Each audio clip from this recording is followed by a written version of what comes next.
I'm going to focus on the first half of the book and what we've covered so far, specifically a quote Mills uses to describe the result of our surroundings.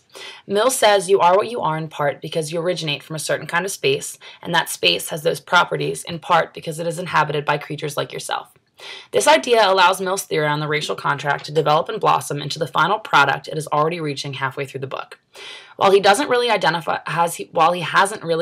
a solution yet, he swiftly recognizes that humans are who they are most times because of where they came from and what they have learned. With that argument, however, it is hard to theorize how we go about changing the racist cycle our world is in today. In class, we discussed the idea of colorblindness and the unrealistic standards it spawns from. Asking humans to be unaware of their surroundings and to not recognize people of other colors is something that will most likely never happen. It is completely different, however, to ask society to view with an open, unprejudiced mind. While these tests are never going to be easy, they are in fact what Mills recognizes as downfalls in our society. I do, however, find faults with Mill's theory, in that it generalizes to the entire population. Because one is white, they immediately take on the role of a beneficiary from their skin color, and because one is of any other race, they are immediately the victim.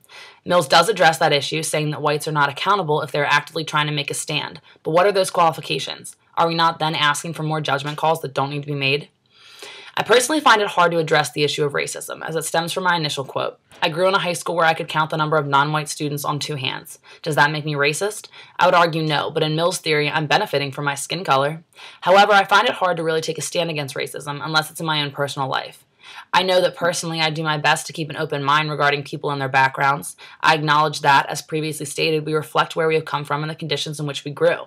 I also find it crucial to acknowledge that there are people out there that grew in an environment where race was and still is a part of that life.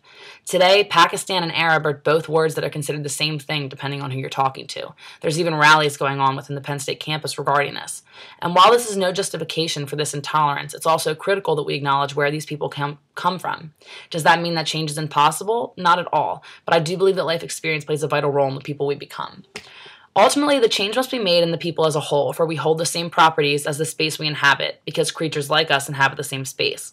If society as a whole can learn to look at race as a construct of society rather than a chromosome and DNA, things can slowly begin to change. But I find it irrational to say that there is only one way to go about it, or that even Charles Mills will provide us with the answer. Instead, it will be a process that we must fight for together, a fight in which race is an agreement and doesn't play such a huge role in the society we live in. We are all individuals and we all hold rights. These rights should not differ because of skin pigmentation, nor should they discriminate on the lines of gender or status. We are all human beings, and at the end of the day, that should be enough.